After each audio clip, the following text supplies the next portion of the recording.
Record-ology. Hey everybody, welcome back to Record-ology. Today, I thought it'd be fun just to play with this Sharp cassette recorder. And if you haven't seen the review on this, check out our video. I think it was October-ish. Just look up Sharp Classroom or just type in Sharp on the channel search and you'll be able to find it. So yeah, this thing is a beast. This is ex-government property, Aurora Public Schools. That is a suburb of Denver here. And this does work, even though the speaker grill sustained a nice stab wound. I initially thought that that was probably a pencil stab, but somebody's like, you know, it's kind of rectangular. I bet that was scissors. Some kid's like, yeah, take that. The speaker's been replaced though. This does actually have feet on the bottom, so unlike a lot of suitcase record players, you can actually store it in the upright position. So this thing, and there it is. East Middle School, Aurora Public Schools. Found this at the thrift store. I think I paid $6 for this or something. And was willing to take a gamble on it because I love classroom tech. I think it's cool. It's unique. You know what I mean? Now, there are classroom record players. In fact, you know, we have one. I've got a Audiotronics, and I love that thing. But I grew up in the 80s, and at least in the Denver area during the 80s, we weren't using record players as much at that point. We're using cassette players. So this is something very close to what I probably had, you know, growing up, going through the school system. So here it is. Oops. The lid does come off, unlike some products that haven't figured out the amazing functionality of that U-shaped little clip there. So let me get up a little bit closer and then we'll tilt down and give you the front row seat view of this here. So yeah, this thing is ginormous. It's the most like how big can you make a cassette player? It's just a compact cassette player. It's got the etching of the school name there. Excruciating operating instructions. Sharp Corporation. It's got the built-in power plug. And we did open this up a bit too. So if you want to see what's under the hood, check out that original video. I'm using my front-firing mics today, so you'll be able to hear what we're going to record and play back some audio, and I want you to be able to hear that. That's why I'm using that mic. So if I sound a little echoey, it's because we're using it a little differently. Down here, you've got external speaker, headset, different switches, the actual transport itself. Now, this thing has been eating tapes. You know, I only played with it just a couple of times, but the pinch roller likes to roll up on some tape sometimes, which is kind of unfortunate. We do have a tone control, volume control, aux in and mic in. So that's going to be a line input and an aux and a mic input. So that's pretty much it. So let me back you out a little bit here and tilt you up. Bear with me here. So you can kind of see everything at once there. So yeah, and it does have a tape counter there and all that good stuff. I'm going to use my, somebody asked me the other day in one of our lives. By the way, if you joined us for the live New Year's Eve, that was a lot of fun. Thank you for doing so.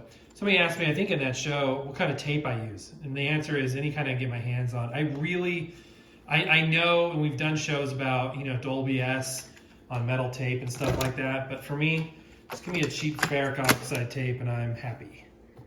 Power on. This particular tape I use for all of our test recordings and whatnot.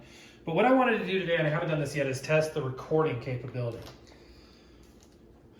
So, for that, we will be using this guy right here. This cool little Sears microphone. I love the top of it, kind of looks like an antique Shure. Little dynamic microphone. And the best part is it comes with a 1/4-inch jack. And should be able to just plug it right in. Okay. Is this picking up sound already? Test, test. Interesting. Okay, hold on. So we're getting feedback. Volume. That's weird. That's strange, isn't it? It's like not from my tapping. It's just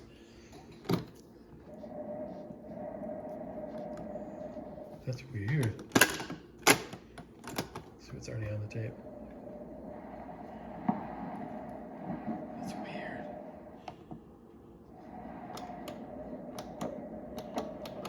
What? Okay. I'm learning as we go. You know what? Let's get a pre-recorded tape first. Okay, pre-recorded tape, some old-time radio. Let's go ahead and play. By the way, this pause switch is interesting here. I've spent, I don't want to admit how much time troubleshooting this when it was just in pause mode. I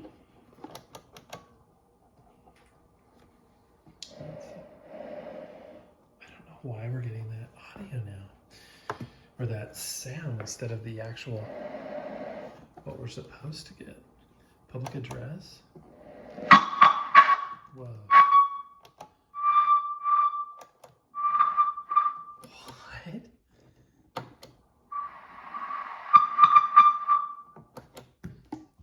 Okay, I'm kind of stumped. I'm unplugging it, plugging it back in. Maybe it wasn't such a steal at $5. Okay. Is it playing now? Tape is in. Okay, power it on, press play, slowly turn up the volume. I've never heard that sound from a tape. Turn the tone knob to a different position. Oh, that's weird. It's kind of creepy. It's like wind. Yet it's actually advancing the tape. It's pulling tape through. Weird. Okay, I'm gonna get a cassette cleaner and we'll run that.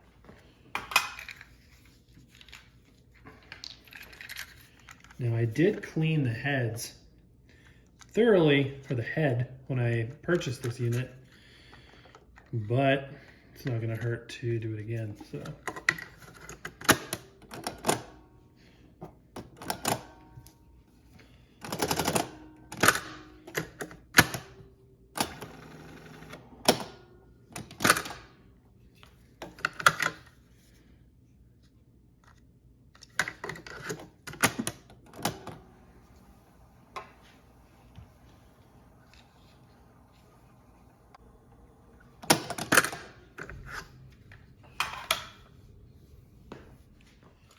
So pull the cassette out. This is what it does. Oops.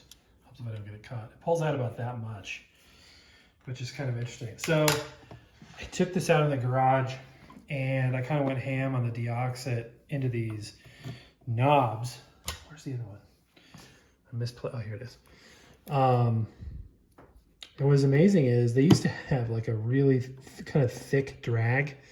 And then as an oxidation dissolved and evaporated, there's like no drag. These are like light as air now. So hopefully oxidation was preventing us from having this thing operate.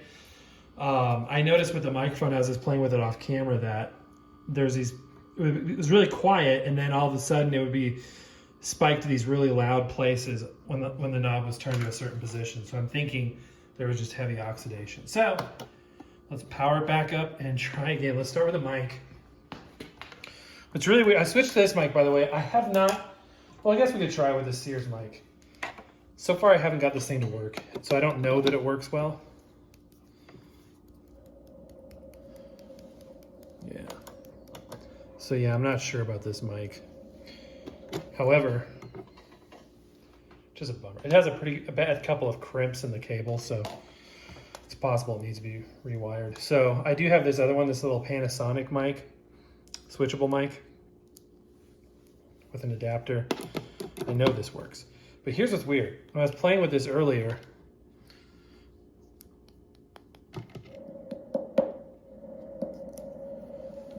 even when it's switched off,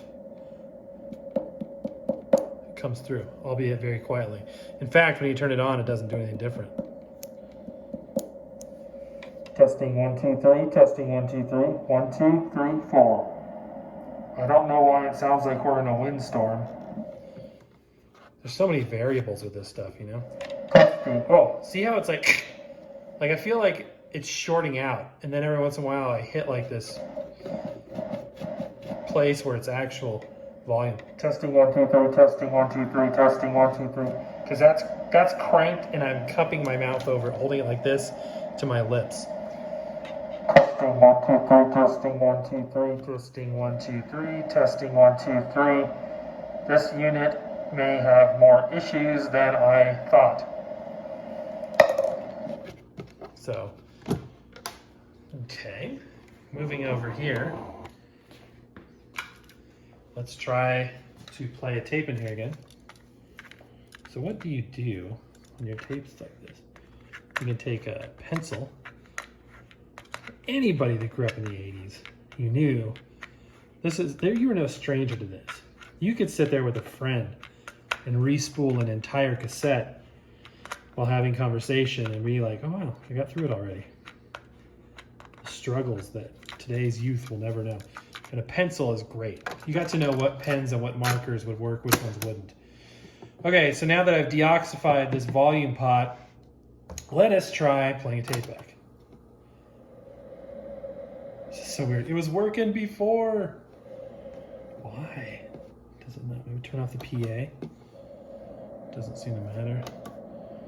Monitor on and off doesn't seem to matter. That's so weird. You could hear the speaker working on the microphone. All right, let's try an aux output. Let's try to hook up an aux output. Yep. All right, I'm gonna hook up an external speaker now, and we'll connect through the headset output and see what we got. Okay, I've got my handy dandy Walmart speaker here. Battery is low. Battery is low. Hopefully it's not too low. So let us take the adapter from here. Everything's 1/4 inch. Connect that to the headset, so that'll be controlled by the volume potentiometer. Rewind our tape again. Clearly this machine needs some love. All right, here we go.